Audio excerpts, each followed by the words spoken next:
Welcome, ladies and gentlemen, to the Ninja of the Woods. I'm your host, Big Jim. This is episode 3 in our Haunted Objects series.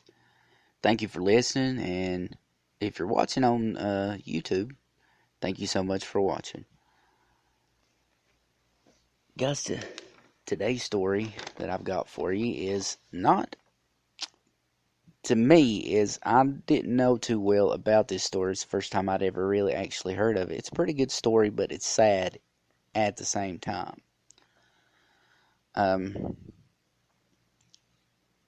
Anna Baker was the daughter of a wealthy steel mill owner in Pennsylvania in the late 19th century, when her father forbid her to marry a steel worker who worked for him. What the father didn't know was that they were secretly engaged, and before her father found out about it, she had already bought a wedding dress and everything, and was just so obsessed about the wedding, and she just thought that this guy that she was going to marry was just, her soulmate. She was just so in love with him.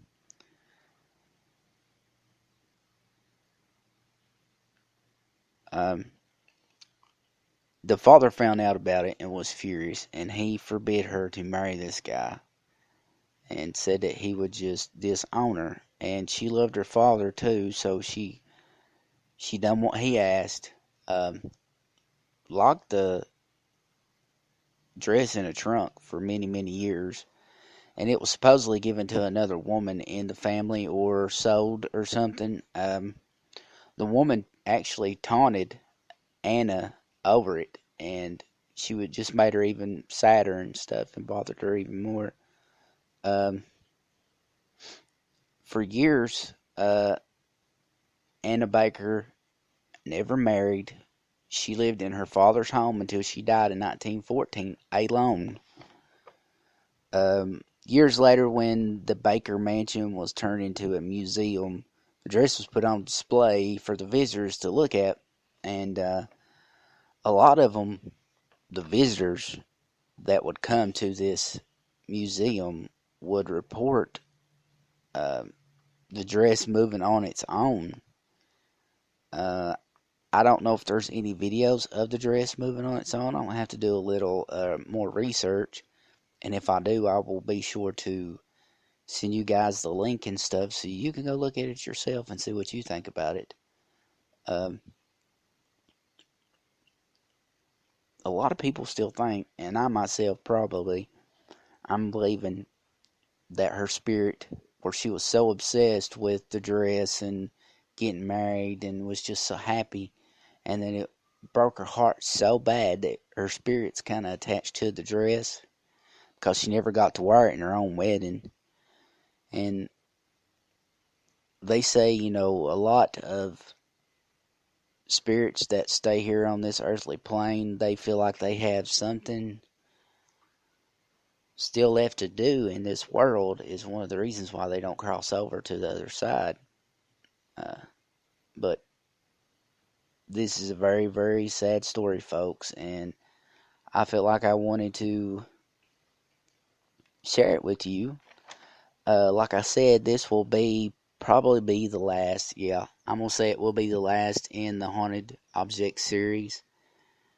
I'm going to talk about just ghosts in general for just a couple minutes. A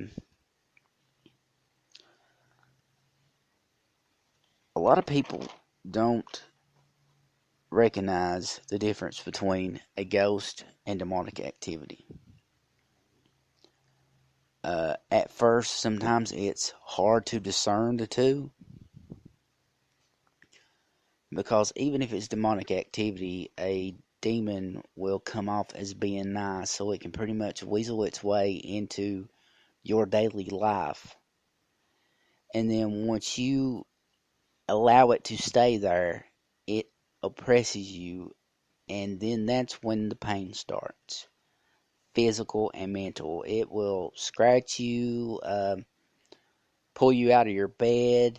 I mean, just do things that a lot of the videos that I've watched and some of the things that I have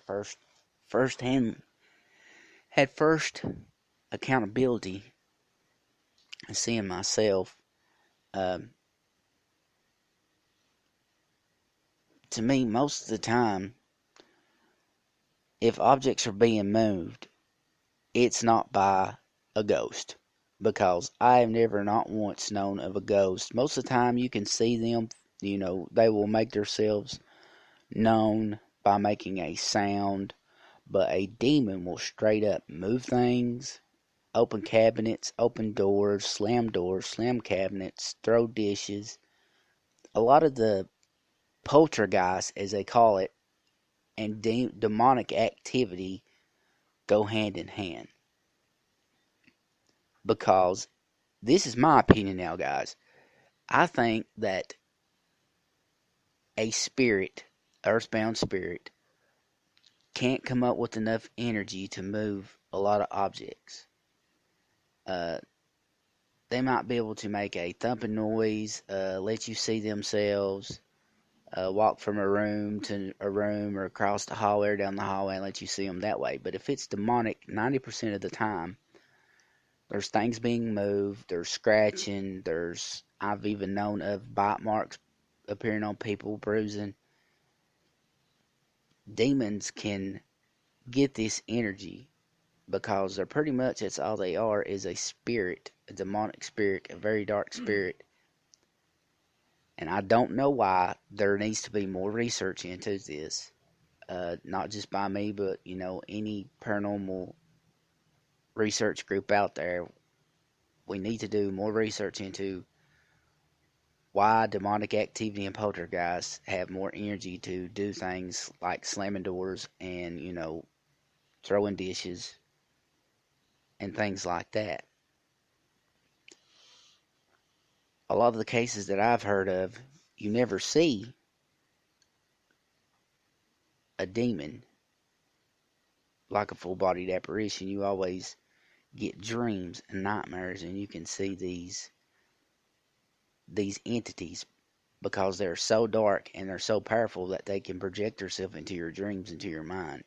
They can literally take over your mind, your personality, and push you to the back and take over. That's how demonic possession starts, You can't be afraid of demons. You can't be afraid of those things like that, especially if you got God. You believe in God, you need to let it be known.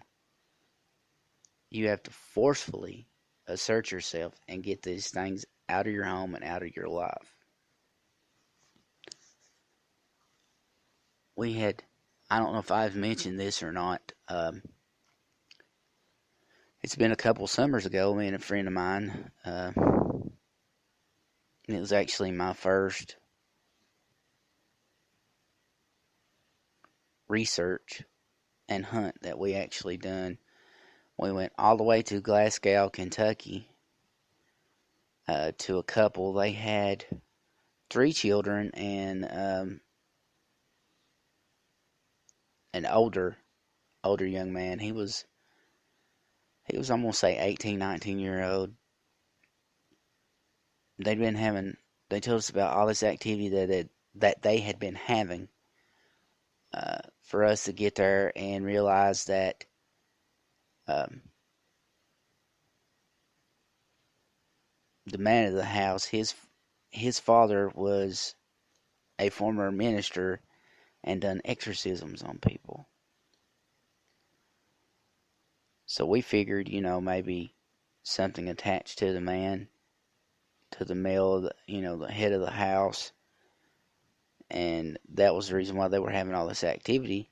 But I also find out by talking to the young man, this teenage boy, that he and friends would do stupid things like have seances, devil worship. They sacrificed a chicken or something. And a lot of the things most of the activity that was happening to him because he slept downstairs in the basement. And that's where a lot of the activity and stuff was focused at. So when we went down to do our initial investigation downstairs, while we were down there, we got an EVP of I'm going to say, sounds like a female to me, very raspy, very angry voice telling us to get out. And we have that, that's a Class A EVP. We have that as evidence. Maybe one day I can play it for you guys and let you guys discern from yourself what you might think that might be. But we really didn't get much else, anything other than that. But, it was in the daytime that we were there. We would like to go back one day and do a nighttime investigation. Maybe one day if I can get a group together soon that would be interested in doing that, we will get together, get up there, and get some things going, and maybe, have our research on the show. But guys, I'm going to cut this one short today. It's that time again, so thanks for listening to Ninja of the Woods podcast. If you want to hear more of Ninja of the Woods, you can find us on Spreaker. That's SPREAKER.com. Also, you can find us on thecryptocrew.com, and don't forget us on Facebook at facebook.com/Ninja of the Woods. If you have a story or sighting, guys, tell us, and we will get it on our show. Your name will be withheld for privacy reasons. I promise you that. But once again, guys, thank you so much for listening to Ninja of the Woods podcast. Have a good day, and God bless.